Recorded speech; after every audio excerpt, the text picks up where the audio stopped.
Nation in Conversation, in proud partnership with Senvis, Bayer, Engen, Nedbank, AFGRI, Grain SA and John Deere, in association with Hinterland and Isuzu. Good afternoon, ladies and gentlemen. How are you? Fantastic to see you all here, and I trust that you will enjoy this afternoon with us. At the same time, I would appeal to everyone, please, when you interact with the panelists, let us come up with constructive ideas. We're in process of building this nation. We're in process of dealing with the legacies of the past. And it's only good ideas that will take our country forward. So welcome, and please enjoy the afternoon with us. I've got a few panelists with me. I'm Christo from Rheede. I come all the way from the Western Cape. Anyone that knows where the Western Cape is? I've got on my immediate left, I've got Nkosi Joy. He's a tradition leader of the Bazia Traditional Council and Royal House of Joy. And then I've got a beautiful lady, the only one on our panel, Gloria Sarobe. She's the Executive Director at Wiphold and CEO of Wip Capital. And I've got, oh, there's Giveran. Why me only? I've got John Webber. He is the Director and National Head at Cliff Decker Hofmeyer's Real Estate. And then I've got Zinelizwe Fakade. He is responsible for Grain SA's Farmer Development Program. And then I've got Dan Crick. He is the President at Agri SA. Now, ladies and gentlemen, how will it work today? I will just make a few introductory comments, and then I will give each panelist an opportunity to share their experiences about the role of communal land in agricultural development. We will also focus on the challenges. We will also focus on the constraints and how do we change that around. But ultimately, we want to get to a point where we put constructive solutions on the table. And you will have to help us think about that. If you look at all of our former homeland areas, you'll discover there's approximately 18 million hectares of land at this point in time, of which most of that land is not utilized for large-scale agriculture. And what we've also seen is there's large-scale poverty in those areas. And the most shocking statistic, which I read up this morning, if you look at SASSA's latest statistics on the amount of people dependent on grants, you'll find that most people that are dependent on grants are living in those areas. And how do we turn around the fortunes of those areas? And then we must also be realistic. Is it possible to change it around? But the focus today is how do we understand and how do we expand the role of communal land in agricultural development? So colleagues, the floor is yours. I'm going to start with Chief. Please share some good insights with the audience. Thank you very much, Chris. As introduced, I'm Kosmine Nkulu Joy from the Bazia Traditional Council in the Eastern Cape.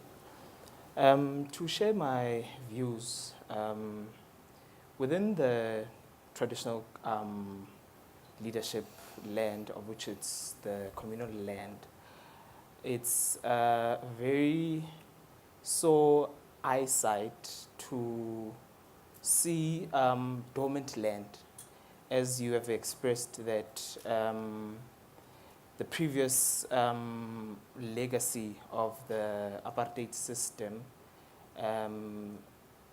is what has actually caused all that. You do understand that back in the days, we were a labor reserve. So people used to migrate to the greater cities for work, leaving their children and the mother of the household behind. And they wouldn't be able to cultivate or use that land. So now, what we as traditional leadership would wish to do is to invite investors in assisting us in changing this legacy that has greatly affected us in a social and economical way. So now, by bringing them closer, we would be able to assist with the land turner system. Yes, Gay, we will use the communal land turner system that we surely are aware of within our structures of traditional leadership. I will be able to mention it later on. But we would use that system to be able to showcase that there is land and it is within the registration of the traditional council for the benefit of the community or whichever community member that would come to the traditional council. How it happens is that there would be a headman, and the headman would come to the senior traditional leader with that individual that wishes to acquire land. When they acquire land, permission to occupy would be drafted, and they would be given that permission to occupy, to use it for whatever benefit. They can even go to private entities for credit, to say. So basically what I'm expressing is that we want to invite investors for this development to change the landscape, to change how we have been deeply affected by the previous apartheid system, if I could say. Chief Joy, thanks for that. Is there consensus amongst traditional leaders in terms of this vision that you express, or is there no consensus? And how can we perhaps get to that point where people have a shared vision for the development of this land? There is a consensus, Chris. As you may know, that there is a house of traditional leadership, leaders in the provinces.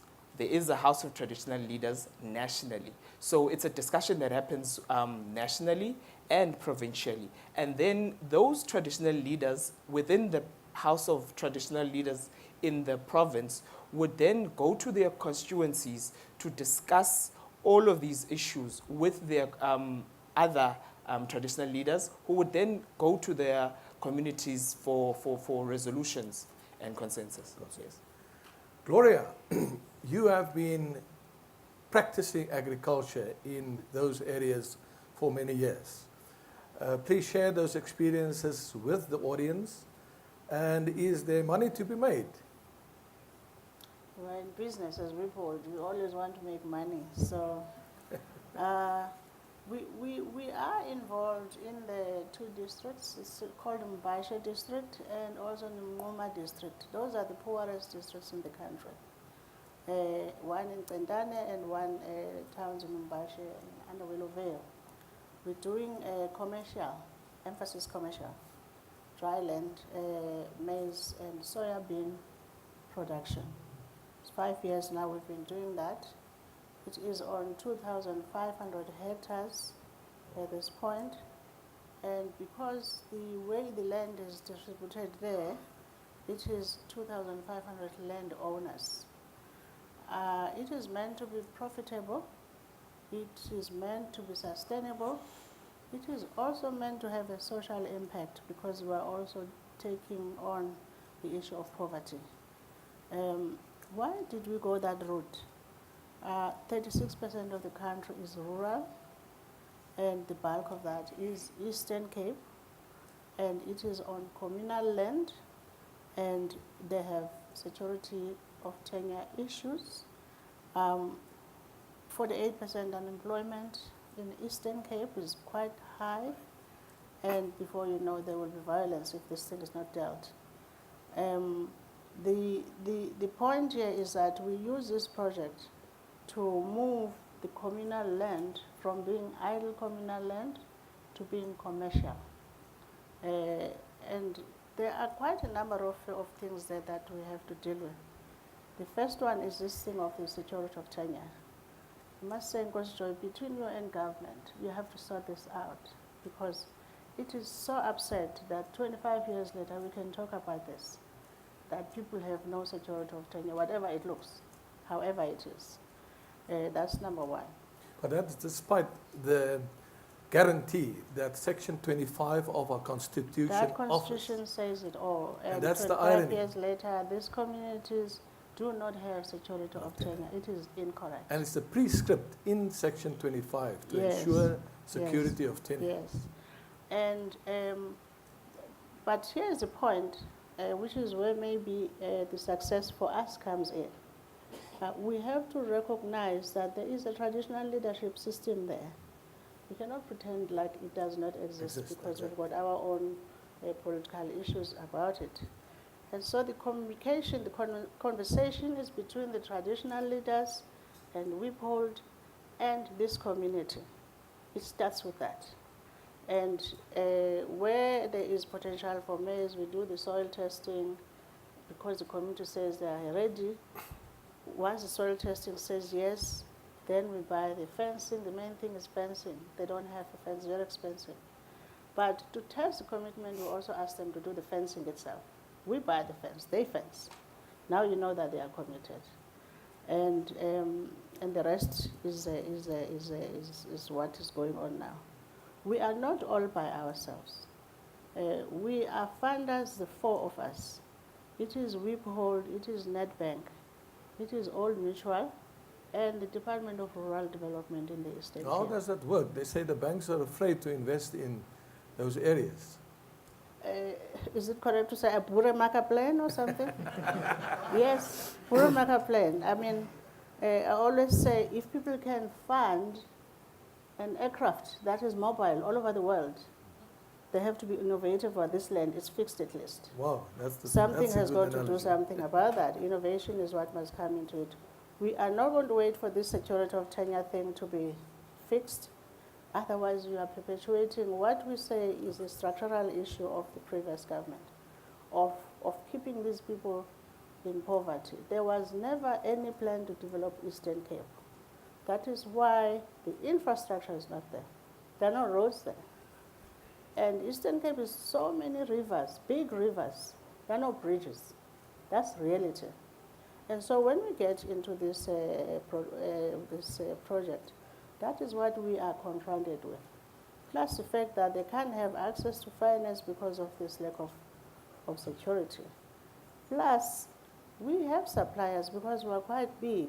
The Omnias, the Panas, the Newlandis, the fertilizer producers, the whatever, they're also struggling to deliver just the inputs because roads are not existing. And once they try, they don't want to come back again, then we have to negotiate and they load us with prices. That's reality. That's the reality of this commercial thing. So until government comes and fixes this part, which is infrastructure, because we cannot build roads now, don't have the competency to do that. Insurance companies. Our equipment, we are ever changing the tires every day because of those roads. We have big equipment like everybody else. We're not doing by hand. So these combined harvesters, these self-propelling sprayers, all of those things, they are going on these gravel roads. It is not doable. But the point here I'm saying though is that we can't wait for those challenges to be out before we can try. Otherwise we are perpetuating this poverty thing. And clean water is a major issue even for maize that we don't have. And that's despite the rivers that are there. The rivers are there, but the thing next to it is dirty because there are no proper roads. So it just, each one creates another problem. So, but the main thing here though is that to make it work is 40% of our time is community facilitation. They have to be paid like everybody else. You can't say the community must wait for profits. You are paying the fertilizers, you are paying the mechanization, you are paying the seed people, you are paying everybody, and you are saying this community must decently wait for profits which will come 7 years later.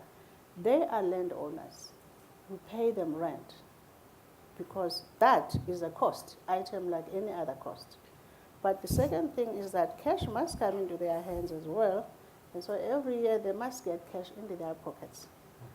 Then you can talk about, you are now dealing with the social issues of theft if there is, or crime, or whatever. But one last point I wanted to mention is that we've been overwhelmed with the amount of patriarchy, Chief Joy, in these areas. We had to sort that out because Wepold is a woman's company. Our mandate is women. So we can't find a man just owning land willy-nilly and taking widows' land because they are brothers of the dead husband or whatever. Those things, we had to end up dealing with things which have got nothing to do with maize now, because the rural system is very vicious on women and girls. Without changing how that system works, we elegantly have to level with the traditional leadership that this one can't work, this one you'll be arrested too because you are going against the constitution now. And so that conversation does happen, and I must say we work very well with the traditional leaders and government in our case, and our funding partners, Wepold and Nedbank and Old Mutual.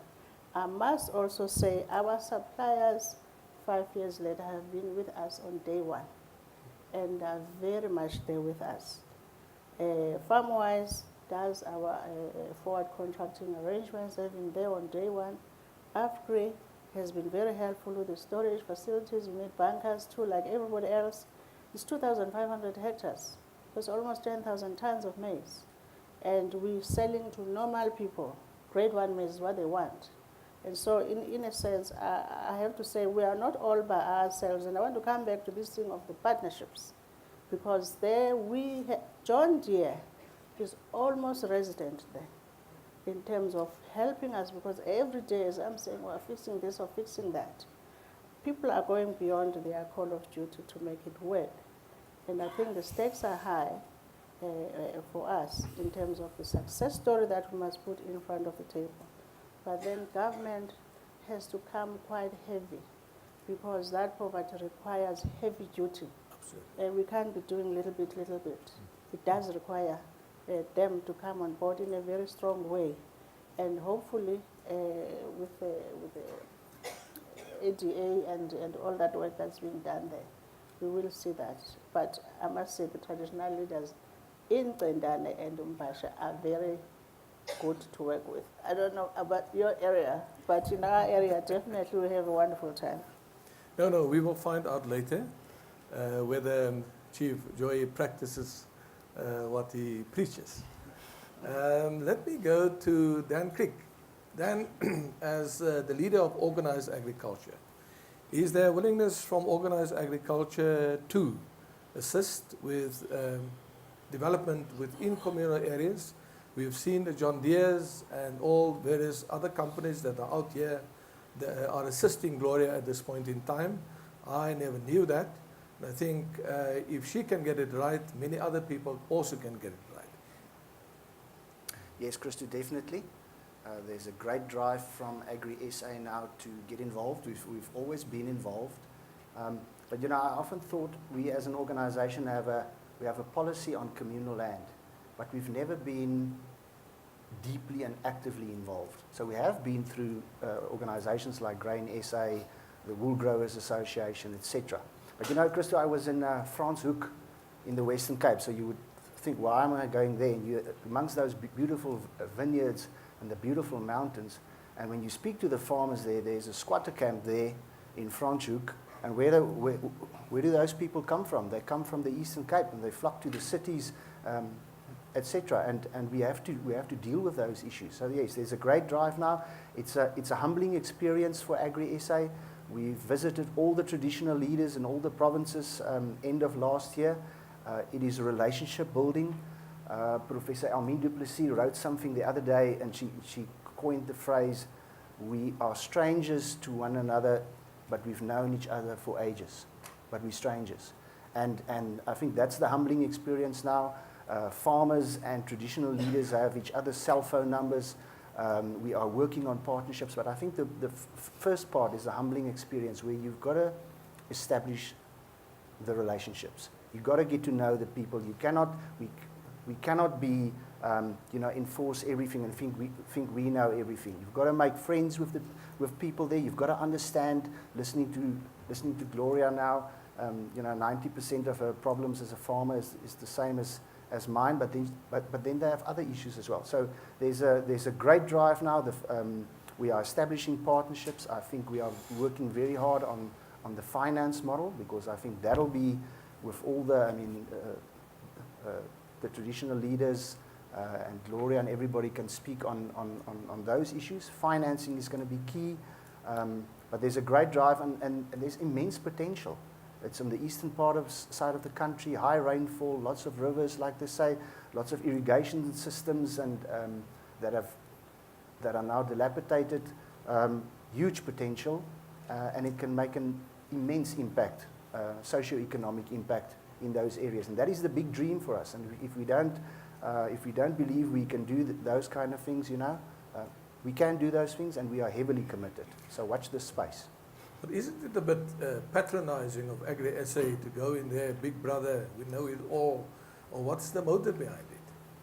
No, there's, I say to everybody, there's politics on all sides and there's danger on all sides, but our focus is mainly rural development, agricultural development, and yes, we do not want to be big brother. That's why I put the emphasis on it's a humbling experience. We've got to show respect, we've got to listen, we've got to try to understand, but I hope, Christo, that people don't see us as patronizing, and that we come with only good intentions, and our only aim is agricultural development and alleviation of poverty, and there are so many things that we can do together, and I'm just enjoying the experience for now. So I hope everybody sees it that way, and that we're not big brother coming in there and telling everybody what to do.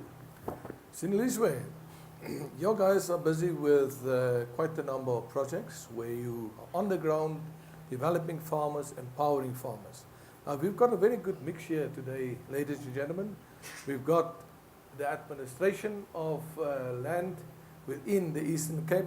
We've got two people with actual farming experience, one on the subsistence side, but also others with a more commercial approach.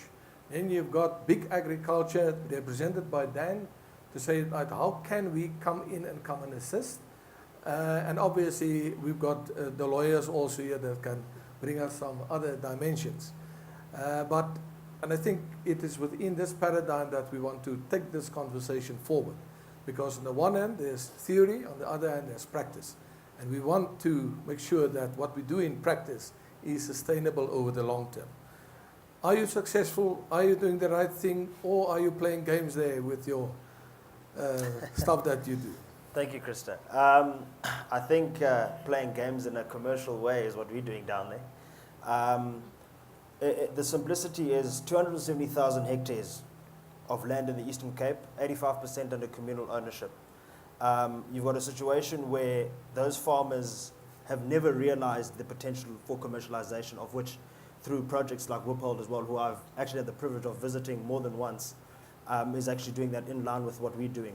With our program, 12,500 subsistence farmers. We're talking about 1 hectare blocks across communities. That's the database that we're working with. That's per ID individual. So we're working with farmers that we are commercializing per hectare from a situation of saying, we're not saying he or she needs to have 200 hectares, but if he or she can produce 5 tons in that hectare through good mentoring, through good skills transfer, through ensuring that he or she understands what they're trying to achieve as a farmer, as well as making sure that from an offtake and from a marketing perspective, we're trying to unlock that as well from the farmers.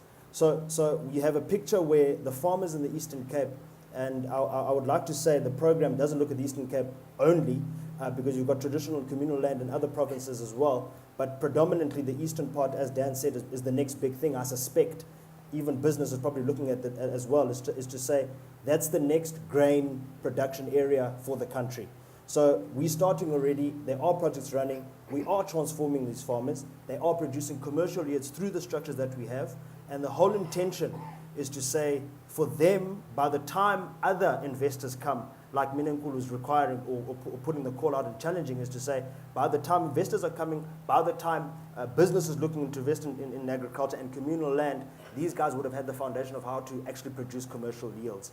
So it's a situation of the success is because the numbers speak from themselves. I mean, 11,000 tons harvested off just communal land farmers under the program is not something that a lot of these guys would have thought 15, 20, 25 years ago. So it is happening. What is needed now? It's expansion. I was fortunate to be part of the conversation that was happening earlier. The models are there. Everyone is talking. But you'd find that how many people are actually backing the system that works. Sometimes, as the saying goes, you back the right horse, you tend to win the good race. If I'm a miner, I've left my family behind in the Eastern Cape. I travel to mining areas where I've slogged it away. I eventually retire and I come back home. There's a nice piece of land, maybe 1 hectare, 50 hectares, right? And I want to be part of your program. What are the things that you do on the ground to make sure that I can be successful over time? Do you organize them in study groups? How do you empower them? Do you infuse knowledge? Do you provide them with the right technology? Can you see the favor I'm doing you? I give you the answers already. You tell us. No, I think, as I had said, it's a situation where the foundation for us is social facilitation, as Gloria alluded to as well. The farmers need to understand what you're trying to achieve. So in study group format organization, or in groups per community, within the ownership of traditional leadership, we're working with nothing less than about 100 chiefs with regards to the land ownership structure as well. So it's a situation where organization from a study group perspective, these are the same farmers that are put through various trainings, continuous mentoring, where the mentor visits the group at least once a week.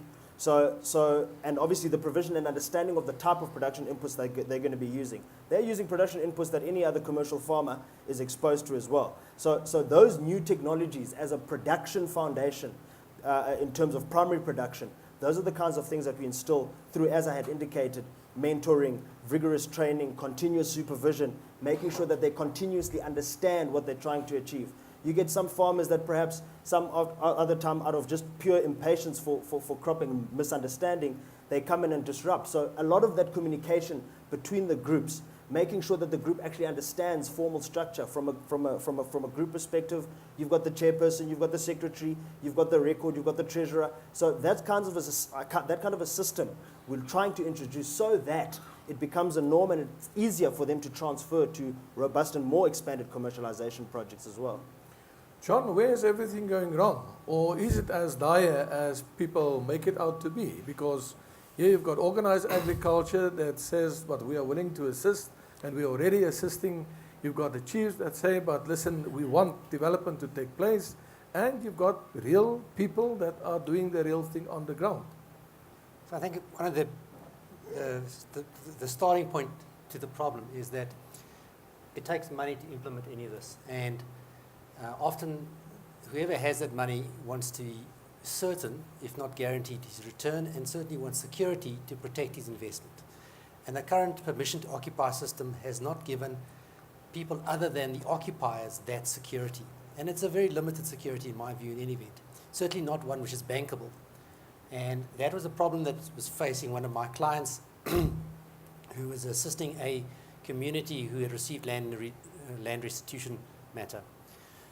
We had a look at what it means to own land, and owning land in itself is not enough. It's actually being able to get the commercial benefit out of the ownership. And the simplest way to do that is to lease the land. Now, leasing has its own challenges in at what rate are you recovering money off your, by way of a rental, and I think that's the biggest challenge for the agriculture sector in the land leasing model, is every commodity has an appropriate rate to pay for the land. Be that as it may, we set up a system by which the banks were comfortable to fund against a long-term lease that is registered, and at the same time it gives the comfort to a community that it is, if not the direct owner through the communal property association, which in my view is an administratively inefficient way of doing things, but by having I call them propcos, a registered company as the owner of the land, it is in turn owned by the community, represented through a trust, and in that trust you deal with traditional leadership.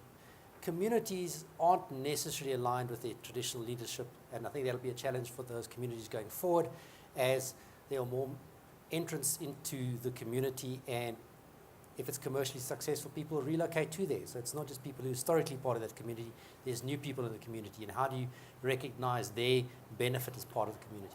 So our structure, I think, relates to that and addresses the fact that you have a landowner, you have it owned by the community indirectly, and then additionally you have this landowner entity which can then lease the land to large commercial developers, farmers, alternatively in smaller parcels to subsistence farmers, and each time there's a matching rental based on what are you producing, and also as a registered lease, it's capable of taking it to the bank, getting a mortgage bond registered against it, raising capital against that lease, and it's capable of being resold, being inherited by your family.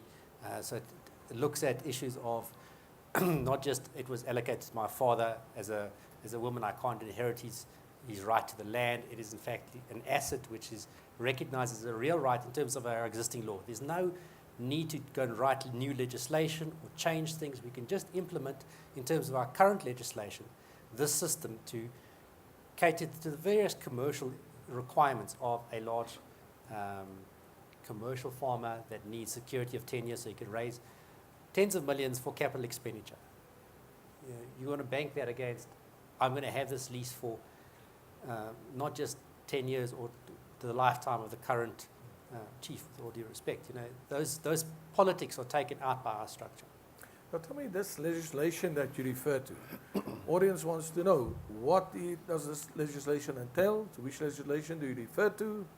So we simply rely on the existing Deeds Registries Act, which provides that if a lease for more than 10 years is registered against the title of the land, that lease itself constitutes immovable property. So it's capable of being mortgaged. The other legislation that we rely on is the Simple Companies Act, simply because the banks understand it. They can look at a share register, see who's the single shareholder in my structure, who the directors are. There are mechanisms to remove people from office if they're not cooperating or not fulfilling their duties as directors. And then the last thing, to represent the community's interest, we make use of a trust in terms of the Trust Properties Control Act. So there's checks and balances in that you've got different governmental organizations within the structure, each looking after their own part. And people who are aggrieved by the functioning of the trust can go to the Master of the High Court. If you're aggrieved by the way that the director is operating, you've got recourse through the CIPC. The Deeds Registries Act makes sure that you actually have security of tenure, that the land company and by extension the community remains the owner of the land, while the operator of the farm has security through his registered long lease and will continue to be able to raise funding against the land. I can see you know your stuff. You must have studied at Potch. No, I'm a Bloemfontein boy. My big gripe that I have, it seems to me that we have two types of democracies in South Africa. We've got a constitutional democracy. The base of that constitutional democracy is our constitution. In our constitution, you have a Bill of Rights. You also have Section 25 that specifically gives an instruction to government to deal with the legacies of the past. There's a prescribed format how to deal with that. Secondly, it deals with the issue of land tenure, making sure that we expand ownership in this country. And thirdly, it gives a very good instruction that any other law that contradicts that provision, right, should be dealt with. And we should create even new laws to make sure that we drive the constitutional obligations that are contained in Section 25. So we have a constitutional democracy. We've got legislation. Why do we entertain any other type of way of seeing things in this country? Should we have and should we allow chiefs to be in charge of the land and to determine who and how to go about to ensure tenureship? Or should we drive the constitution of this country and make sure that all of our people gets the benefit from the constitution or do benefit from the constitution? So I think we have to respect that this country is made up of a lot of people with a lot of different backgrounds and interests. And we can't ignore what's happened in the past. We've got to build from that. You've got to make use of the fact that the traditional leadership structure is in fact an existing structure that does have a value in, especially in the local community. people have their leaders. Now, it may be that some of that leadership is not through every generation as good as the previous leader, and some younger leaders may be better than their predecessors. I think when there's a failure in that leadership is where the community itself becomes dissatisfied. And there's got to be a mechanism beyond just the traditional leadership structure that gives those community members a voice, which is an effective voice. We've tried to deal with that in our structure by representation at the trust level between community members, the royal family, during a development phase, or the commercial farmers involved, so that everyone is involved in the larger development of the parcel of land has got a say, with by way of a sort of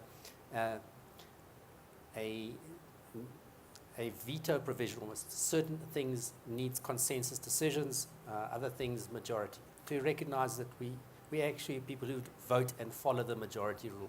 But what do you do if the traditional leadership is in conflict with the provisions in our national constitution? Well, the Constitution actually places an obligation on Parliament to then deal with that by way of amending the traditional legislation to put it in line. I think that's politically a difficult thing to do because there's a lot of support that flows from traditional communities, and I'm sure it's politically appropriate for people to make sure that their statements are aligned to, 5 years from now. You tread very carefully now. As a lawyer. Gloria. Christo, I just wanted to say there is order in the chaos. Order in the chaos. There's order in the chaos. We need to look for that order. What I'm saying, because the legal system has got to be intimate with that situation. As I'm saying, if you can find an aircraft and it goes and parks in Singapore, you cannot attach it because you are registered in London, the solution was found. Same here. What I'm saying is that while we don't have the security of tenure in the meantime, some things are straightforward. Once the land is given to family A, it is unusual for it to be taken back. There's stability in that giving of that land. And it is systematic. You are given land to build, you are given a little garden, you are given a place for farming, then that place is left for livestock. There's a system there. That's number one. The only thing that's lacking in it is the security of tenure. The solution there for me is, while government, if they are scared then of all sorts, one of the possibilities is that government must give surety. The land is theirs. That land, while it is not registered in this family's name, it belongs to government, not to traditional leaders. The traditional leaders have a role in facilitating the transfer of land. You can correct me if I'm wrong. They have a role in facilitating this transfer of land to people, but once it's given, it belongs to those families. And that solution, we cannot wait for that title deed or whatever it is that must be done before these people are taken out of this mess. We have to find innovation in it. That is why then the partnership between government, traditional leaders, business, and this community, by the way, this community must lead this conversation. That's another thing I wanted to stress. This community, they are not children. They must lead this conversation. Even that security of tenure, they must lead the discussion about what kind of security of tenure they need. We shouldn't come from Johannesburg and talk about title deeds. It might just be the one, something else. We have to ask them. That's why that bill was thrown out of the window, because that community was not consulted. So the point here is that even with our agriculture projects, spend intimate time with this community. Make sure they are on board. Make sure they understand what you are doing in any way. You must plan that after a certain time, you will leave them, they must be independent. This is what this, but facilitation, traditional leaders govern business, and funders must come into this conversation and make it work. It's doable. It's commercial also. And also, Joy, you know, this morning I introduced you to quite a range of new technologies and developments. My first question to you is, do you also understand it the way Gloria has explained, that this land is actually government's land, that you're just the custodian, first and foremost? Do you believe that whatever you do is not in conflict with the national constitution? And then thirdly, how do you see bringing this cutting-edge technology to your people out there in the rural areas in the Eastern Cape, so that they can start producing food on a commercial basis and also contribute to food security, and at the same time attract investment and create jobs? Chris, with what Mom Gloria has actually mentioned, was more like pouring salt into the wound, but she's correct. What happens with government is that they may state that traditional leadership owns the land. Yes, we are custodians of the land, but you can go to a state map. It's written there, pen and paper, that this is state land. The land that you would think is under your authority, it would be written there, state land. So now the another reason for this is that as much as traditional leaders are recognized by government, if you would go to the Constitution, Section 12, there's about 3 or 4 pointers there. Vague, they're not clear on the powers and functions of traditional leadership. So in future, if maybe they would definitely outline the powers and functions, and within those powers and functions, the responsibility or the function over land would be stated, surely we would be able to easily bring development, knowing that we've got the backing of government. As my panel colleague had stated, that sometimes they would tell you as a traditional leader, a person from government, tell you that you own the land and whatnot. I clearly know and understand is that they've got some political interest. Maybe with the people, my subjects, they would wish for votes during that phase of the year. As we all know, we just previously came back from it. But now, what me as a young traditional leader, I wish for development, in as much as there are these politics and lack of understanding my roles and functions and powers, but I wish to bring the technology that I saw this very morning to my people. But first, we should start capacitating and putting infrastructure within our rural areas, capacitating our people in understanding how to run the commercial scene, how to run agriculture commercially. Because now the only thing that we understand is from hand to mouth, basically subsistence farming.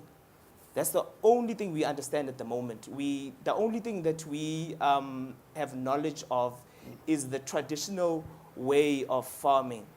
If we would, our people could get the necessary skills first, learn subjects of yield, on how to plow, how to plow at a certain time of the year. But once they learn that, then we can bring forward the necessary technology that can advance them greatly into the development that is basically needed at this very moment. Brilliant. Ladies and gentlemen, before you fall asleep, let us now come back to the audience. Is there anyone who would like to ask the question to any of the gentlemen over here and the honorable lady, or make a quick statement? Please, we don't want you now to start the discussion all over again.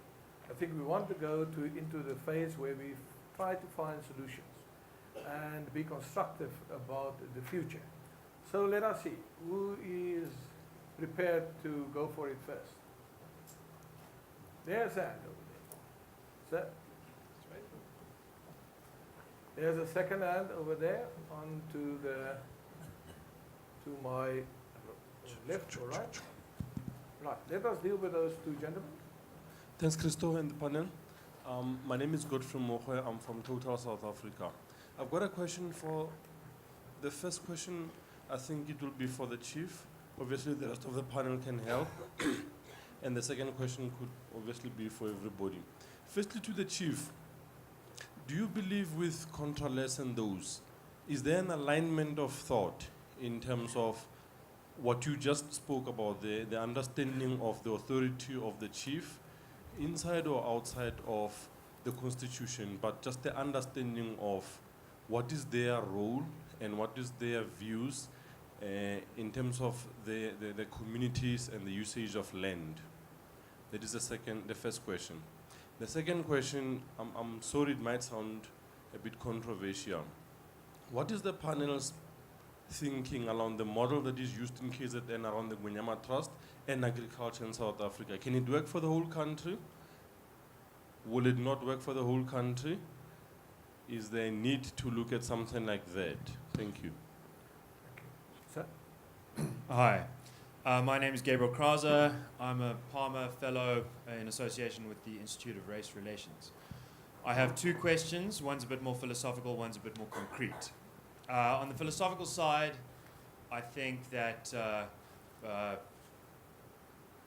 there are lessons to be drawn from South Korea.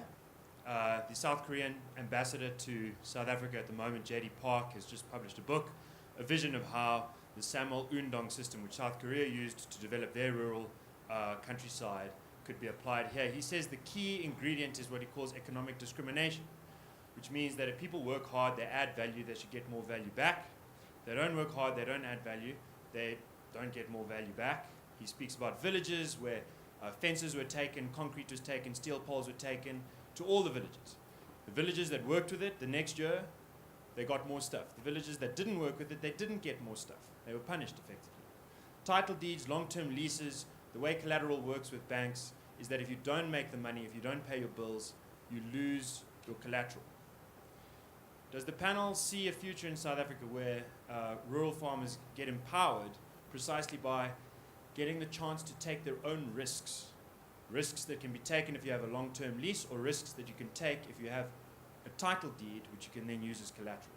That's the abstract question.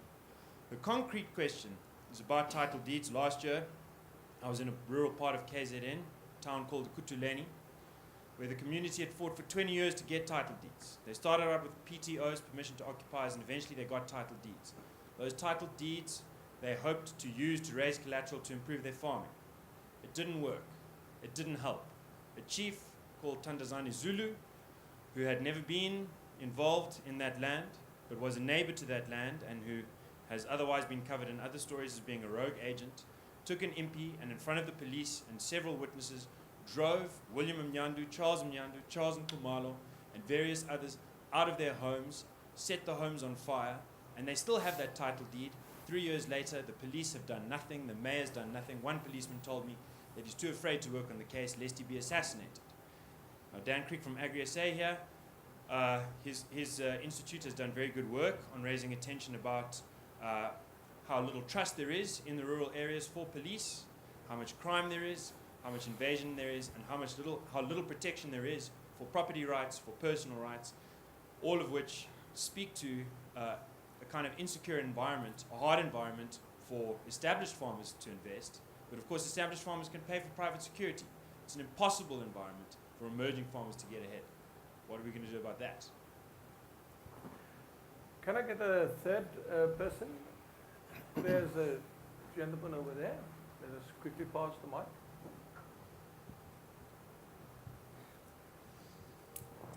Hello, everybody. My name is Andrew Nzimane from Rustenburg, from small tribe of Bafokeng. So I'd like to pose my question to two gentlemen there. I agree, I forget that. What about us people who have given permission to use the land, but we don't have facilities? How does gentleman help us? That's my question. Thank you. Alignment in Controlesa regarding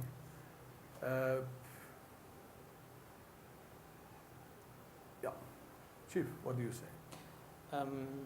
The Controlesa and the total structure of Controlesa knows and understands that we are in a democratic republic.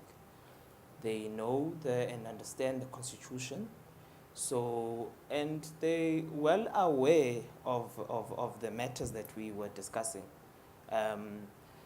The thing now is that in some matters, it may be that traditional leaders try to lobby government in recognizing them constitutionally, whereby it would be written within the constitution, or the section 12 would be amended, and where it will be drafted, the powers and functions will be drafted as I had stated.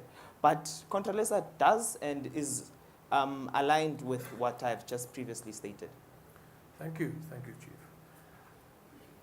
The issue of the Mukuyama Trust. John? So I've actually been approached by them to see in what manner we can apply what I think is a way of individualizing tenure for people to their land structure. And we've gone quite a long way. One of the retail banks is on board with them and is prepared to fund against it. But essentially, where I have a community trust, we just use the Ingonyama Trust as an existing structure. Large parts of the land which they control, they're not the registered owner of. It still sits in registered name of the Republic of South Africa. So where that transfer needs to take place,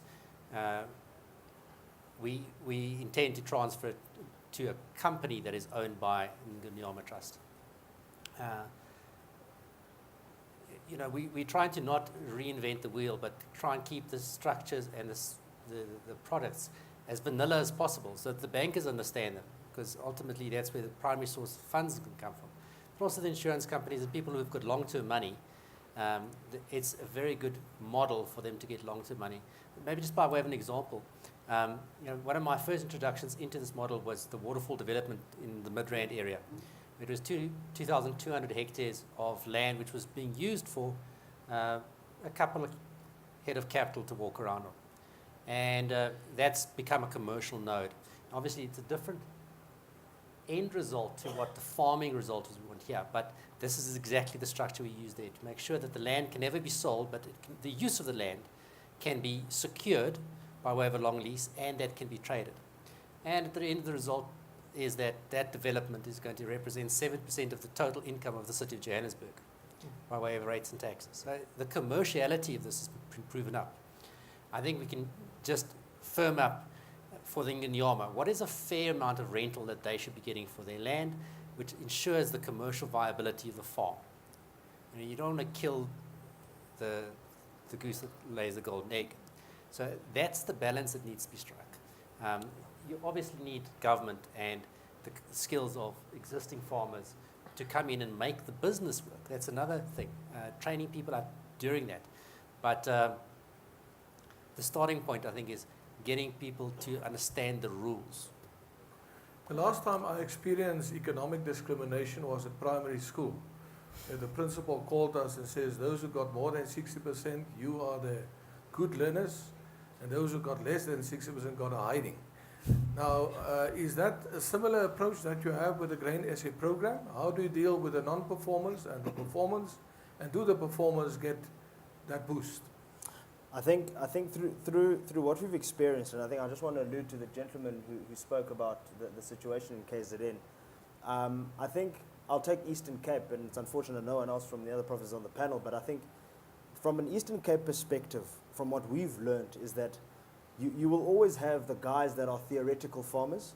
So I theoretically want to farm, but I actually practically don't want to get out of there and actually do it. So that's part of nature. That's the kind of people you'll come across, and I suspect it's across the industry in any way. So those farmers that actually end up wanting to do agriculture and agricultural development, actually farm, are the guys that actually end up being the leaders of the program. Part of the program is that we don't have a specific criteria for intake. Farmers approach the program, and we go out to their community, we go out to various communities, we express the program, how it works, and it's a normal thing of them being in a position of how much commitment do I have? You must remember they also have a contribution towards the program. So all of what Mom Gloria spoke about in terms of saying it's not only a situation where we must lead, they must also show commitment to make sure that at the end of the day, they need to know it's theirs, it's not ours. What we're trying to do for them is to commercialize them. And it's not a matter of us as private industry or partners or business that is actually going to be in a situation, from our point specifically, that's going to be a situation of benefiting. So I think it's a situation where those farmers that fall by the wayside, they always got the opportunity to come back and try again. But it's a situation of saying, over time, from an Eastern Cape perspective, with the question they were saying, maybe people must actually take the time to go to the Eastern Cape. Maybe business and maybe industry must take the time to go to the Eastern Cape. The opportunity is there, the foundations are there, but it's a situation of what is the will of industry to actually go and make the investment down there. But remember now, you cannot farm if there's no money. How do you manage? You've got 12,000 farmers. Plus ones here. Right, plus wise. How do you manage each and everyone's finance? Because they need money for input. Do they get the money and there they go go on a holiday on a MSC cruise ship instead of farming? Or how do you manage that? I think it's a situation where through the trainings that we've seen, I said in the formal structure that they are in, it's a situation where the farmers make a contribution. They've got their own bank account, okay? So we've introduced that where they open up their own bank account. The contributions that they make for production inputs that they get through the program is a system that we encourage for them to manage. It's at a point where we go purchase the production inputs at rates through the partners that we have, your seed companies, your chemical companies, who are also part of the program through a discount model that we use with them. You've obviously got other businesses that are actually funding the program, but they make a contribution, we bring with the contribution as well. But they manage their fund. So automatically they get the sense of, for me to actually be in a position to farm the following year, I have to start saving money from an early point, of which that's what they're doing currently. So financial management is a teaching that they get directly and indirectly. But from us, it's a situation where when they do the transfers from their bank accounts to the program or to Grain SA for purchasing of production inputs, it's a situation where that's obviously easily managed with us. But the farmers are continuously taught structures, ways of getting the basic understanding of commercialization, so that when they do advance, of which you will definitely get graduates, when they do advance, at least he or she has got the foundation of what needs to be achieved as a commercial farmer. So just very quickly, out of the 12,000, how many of them have advanced to commercial level? Well, it's a situation with the program, you've got 12,000 subsistence farmers, but generally our database is over 15,000 of various categories of farmers. So you've got your subsistence farmers, you've got your smallholder farmers. I want you to break down from a hectareage perspective, and then you've got your potential and commercial farmers as well, who are your 250-ton club farmers as guys that are producing that level. So from a graduation perspective, from a subsistence perspective, you'll have, depending on that particular season and that particular performance, the guys will come through. You'll have about over 60% of farmers that are actually in a position to be graduating to commercial level. Remember, off that hectare, he's already producing higher than the national average in terms of maize production. Gloria? The Ngonyama Trust question. Obviously, I don't have an experience of it. So one struggles to comment on the rightness or the wrongness of it. What I do know, however, is that why do we need layers and layers now over adult owners of land? Why are we grandfathering them now? Or is it grandmother or grandfather? Something horrible. Why are we avoiding them? The actual, this is a man with a wife and children and all of those things that he has to do the most responsible things. Why are we finding structures on top of them? What are we trying to do here? The seriousness of this matter of security of tenure is that the truth of the matter is that Eastern Cape is poor. So is Limpopo. This is the reason. A teacher who retires in Cape Town has a lump sum of 1 million rands, and then she decides to go home and builds herself a house in Eastern Cape. Yesterday is a millionaire, the bankers are looking for her everywhere. Tomorrow, once she puts up that house in Eastern Cape, she's not in the database, she's poor. Why are we trying to look for layers? So that's the only comment I can make around whether it's in Konyama Trust or any other trust. There are adults who own land. Something has got to give. And for me, that's my point. The second one is our experience 5 years of Eastern Cape. Somebody talked about people taking their own risk. People must be empowered. We are dealing directly with the landowners. There's nothing in between. There's nothing in between. The money goes to the 2,500 bank accounts. The meetings are with 2,500 landowners. It's like a rally maybe with the elections now. We could have just done something like that and help whoever needs that 2,500. Big meetings. The reason we are doing that, and those meetings are with the traditional leader inside, the reason we are doing that is because they are not children. We are talking to adults. The South African Constitution says that we are all equal citizens.